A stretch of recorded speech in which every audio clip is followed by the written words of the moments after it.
우리가 이제 태어나서 죽을 때까지 일대기를 살다 보면은 올바르고 또 바른 마음, 바른 생각으로 정상적인 생활을 하는 분들이 많아요. 또 자기 의지대로 그렇게 하려고 하는데 어떻게 살아다 가다 보면은 자기도 모르게 큰 업을 짓는 거. 이 업이라고 하는 것은 이 업보라고 하는 것은 우리가 뭐 살생하는 것부터 또 어떤 부모한테 불효를 하고 그 다음에 남한테 그 사기를 치거나 또 사업적으로 이용을 하고 나서 굉장히 그 대가를 지불하지 않거나 그 어떤 뭐 속이거나 남을 속이거나 거짓말을 하거나 이런 여러 가지 이제 행위들이 다 업보에 해당이 돼요. 누누이 얘기하지만은 우리 유튜브 영상에서 누누이 얘기하지만은 우리가 살아온 일대기 데이터는 그대로 우리 몸에 다 저장이 돼요. 우리가 죽어서 육신은 필요가 없기 때문에 순간 이동을 하기 위해서 우리가 육신은 땅에 들어가면 썩는 것이고 또 화장을 하면은 뼈만 남게 되는데 그러면은 남는 것은 뭐냐? 뼈도 오래 세월이 지나면은 결국은 뼈도 다 부식이 돼요. 그래서 뭐 자연으로 돌아간다, 흙이 된다, 뭐 이런 말도 하는데 그리고 나서 우리가 남는 거는 이제 영혼이라는 존재만 남게 되는데 그 영혼이라는 거는 순간 이동을 할 수가 있어요. 미국에서 한국으로, 한국에서 또 프랑스로, 영국으로 순간 이동해서 움직일 수 있는 게 우리 영혼들인데 우리 살아온 일대기가 그 데이터에 다 저장이 돼서 그 데이터를 가지고 우리가 사후에 평가를 받게 되는데 우리가 그 매도 먼저 맞는 것이 좋다는 그런 말이 있지만은 그런 말이 있듯이 사후에 우리가 평가받을 때는 그 우주 심판국에 가서 심판을 받아야 되는데 자기가 죽고 나서 스스로 영혼 스스로는 자기 업보나 죄진 것을 잘못한 것을 알고 있어요. 그래서 그 세계에 가서 심판받고 평가받는 거를 그 자체를 두려워하기 때문에 필사적으로 자기 후손이나 사람 몸에 들어와서 그 후손을 힘들게 해요. 자기 업보를 해결을 해달라 도와달라 하고 그렇게 돼서 이제 그 빙의가 되는 건데 사후에는 그 영혼 스스로가 인간의 영혼들도 변형을 할 수가 있어요. 사후의 세계에서 자기들이 살기 위해서 악마의 모습으로 둔갑을 한다든가 어떤 뭐 동물의 모습으로 둔갑을 한다든가 영혼들은 그런 것을 할 수가 있어요. 여기 오는 환자분들 중에 뭐 반응을 했을 때 막 이렇게 그 길을 보내보면은 이분이 굉장히 불면증에다가 뭐 가슴 통증, 숨쉬기도 곤란하고 대인기피증도 있고 여러 가지 증세가 있는데 길을 보내니 이 사람 영상으로는 이 토끼가 보여요. 토끼가. 근데 토끼를 살생한 적이 있느냐, 죽인 적이 있느냐, 토끼를 괴롭힌 적이 있느냐, 자기는 없다는 거예요. 키운 적도 없고.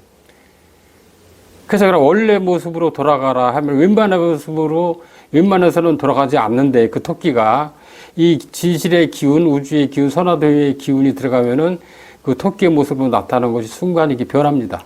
알고 봤더니 자기 그 조상이에요.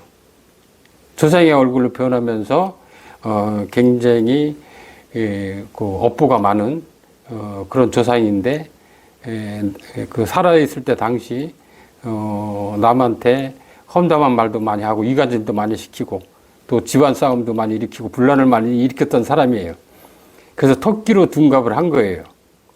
그 후손한테. 그런 것이 사후에는 영적 세계에서는 존재해요. 그래서 그 정확한, 그러면 일반인들이 봤을 때 설명이 영적으로 잘 영안이 열려서 보인다고 하는 사람은 그 실제로는 그 토끼가 조상이 토끼 모습으로 변한 건데 그냥 토끼라고 인식을 해서 뭐 테마를 해서 쫓아낸다든가 뭐 어디 좋은 데 가라고 이렇게 의식을 행할 거예요. 그 진실을 가려내지 못한 채, 파악하지 못한 채. 근데 여기서 하는 어떤 우주 창조국의 기운, 우주의 기운, 선화도의 기운은 그 진실을 끝까지 다 밝혀서 원래의 모습대로 돌아가게 해서 그 끝까지 평가를 해서 정상적인 질서 유지 차원에서 엄격하고 공정하게 그 영혼을 보내줄 곳으로 이제 보내게 된다. 그러면은 그 후손도 이제 그 진실을 알고 그 조상이 왜 토끼로 뭐 모습을 변해서 나타나야 했을까? 업보가 많고 죄가 많아서 그렇게 둔갑을 했다 하면은 그 후손이 그제 가서야 아, 우리 조상이 그래서 그 큰 죄를 가지고 나를 괴롭혔으니 아, 나도 조상처럼 되면 안 되겠다. 토끼의 모습으로 사후에 영적으로 자기 후손한테 나와서 괴롭힌다고 하면은 본인도 얼마나 괴로울 거예요. 자기 자식한테만 이렇게 그 본인 당대에서 해결을 못했다고 하면은. 그래서 안도에 큰 그 어떤 숨을 쉬고 안도를 하고 그 토끼로 변장해서 나타난 조상은 정체를 밝혀서 명확하게 보내줄 곳으로 이제 보내고 나니까 그 여자분 후손의 몸이 편안해지고 숨쉬기도 편해지고 이제 이런 차도가 온 거예요. 그런 것처럼 우리가 살아서 업부라는 거는 매 순간순간 우리가 이제 자기가 스스로 자기가 죄진 것도 모르고 반성할 줄도 모르고 뉘우치지도 못하고 그냥 그런 방식으로 계속 삶을 살아간다고 하면은 나중에 남는 것은 과연 무엇이 있을까? 삶의 보람은커녕 큰 그 평가를 받고 큰 심판을 받을 수 있는 죄라는 큰 업보덩어리만 남는다. 그래서 죄를 짓고 업보를 만들기 이전에 또 만들기 이전에 그 아예 그런 생각, 그러니까 올바르고 정돈되고 바른 마음으로 살아가야 된다. 그래서 우리 일반적인 사람들의 생각, 보편적인 생각이 어떤 정도에 있는 삶이에요. 그러니까 지나칠 정도로 일반 대중들에게 비난받는 삶을 산다고 하면은 본인 스스로 자각하지 못한다고 하면은 어떤 전문가의 의견을 받아서 도움을 받아서 정상적인 자기 가치관, 생각을, 마음을 또 컨트롤하고 찾아야 된다. 그래서 말 한마디면 청정빛을 갚는다고 하는데 우리가 말 한마디로 남한테 상처 주고 또 기분 나쁘게 하고 또 틀어지게 하고 어떤 감정을 유발하는 것도 다 업보예요. 우리가 말하는 언어로도 다 업보라는 기운이 작용을 한다.